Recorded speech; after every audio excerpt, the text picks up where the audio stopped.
Goddag. Velkommen til Morfars Garage, del 1. I dag skal vi kigge lidt på, hvad man kan få af klassisk bil for 150.000 kroner. Man går jo tit og tænker, det kunne være sjovt at få noget helt exceptionelt, eller bare få noget, som man er stjernen ved træffet. Og ja, hvad kan det være? Et rigtig godt bud kunne være en gammel Alfa Romeo. Altså, vi ved jo alle sammen, at Jeremy Clarkson siger, at man er jo ikke et ægte petrolhead, uden at have ejet en Alfa Romeo. Hvad med en GT 1300 Junior? Den her, den er fra 1974, men normalt ville den nok være fra 71. Man kan se, det er en Junior på forlygterne. Der er en forlygte i hver side. Når de bliver med lidt fra 1750 og op efter, er de med dobbelt forlygter. Udover det er det jo sådan set stadigvæk den samme bil. Den her er en 1300 med cirka 80 heste. Den har 5 gear, den har skivebremser hele vejen rundt, hvilket jo sådan set er lidt usædvanligt for en 1300 kubiks bil fra starten af 70'erne. Den har jo de helt fantastiske, klassiske former. Man siger, at den blev designet på en serviet på en restaurant af Bertone en gang i 60'erne. Som nævnt er det en 1300 motor. Det er den motor, som jeg tror, de første versioner af den kom i 50'erne, som i daglig tale går under Nordmotoren. Den er med dobbelt overliggende knastaksler. Den har kædedrevne knaster. Og 8 ventiler, som jo er helt normalt på det her tidspunkt. Den sidder 2 dobbelte, i det her tilfælde Del Orto karburatorer, og det kan også være Weber, man får, eller Solexer, men Del Ortoen er, så vidt jeg ved, nok den mest almindelige. Lige på den her motor har man valgt at tage det oprindelige luftfilter af og erstatte det med trakte trompeter.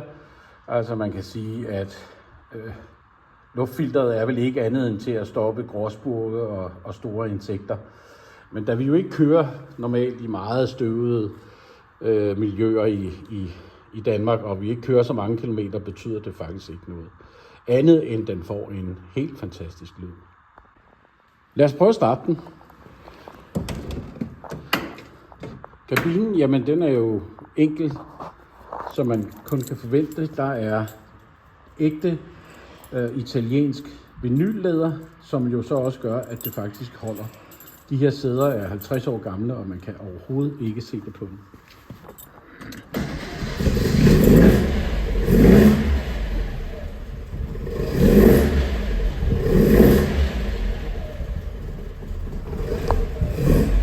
Her har vi tankmåleren, temperaturmåleren. Der sidder en fin gammeldags radio i. Den røde lampe, det er fordi håndbremsen er trukket. Så har du olietryksmåler, omdrejningstemperatur og speedometer. Det er dejligt enkelt. Herovre der sidder knapperne til vinduesviskeren, blæseren, og jeg kan sgu ikke huske, hvad den sidste er til.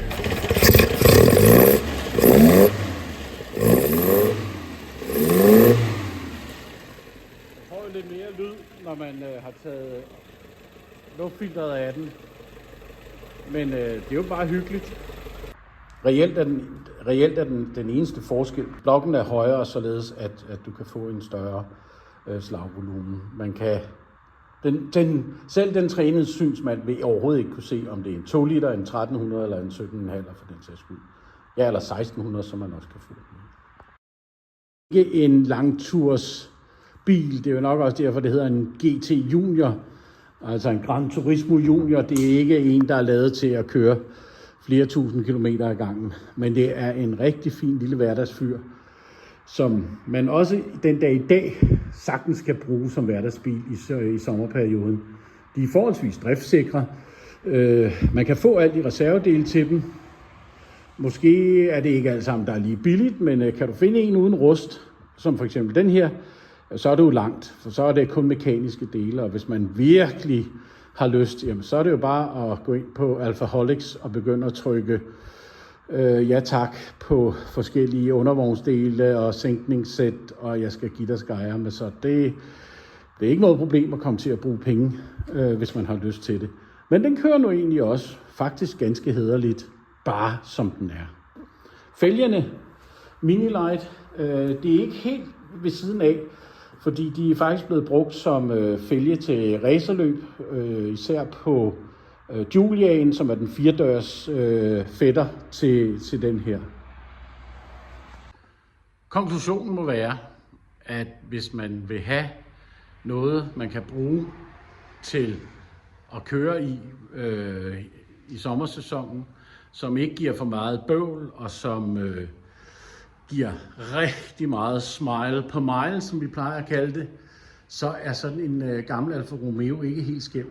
Sagen er jo bare, at de er let meget dyre. Af en eller anden uansagelig grund er 1300'erne faktisk ikke dyre. Så omkring 20.000 euro, så er du kørende i en bil, der ikke er rusten, og som fungerer fornuftigt rent mekanisk. Men altså, du kan jo sagtens købe noget til det dobbelte, hvis det er det, du drømmer om.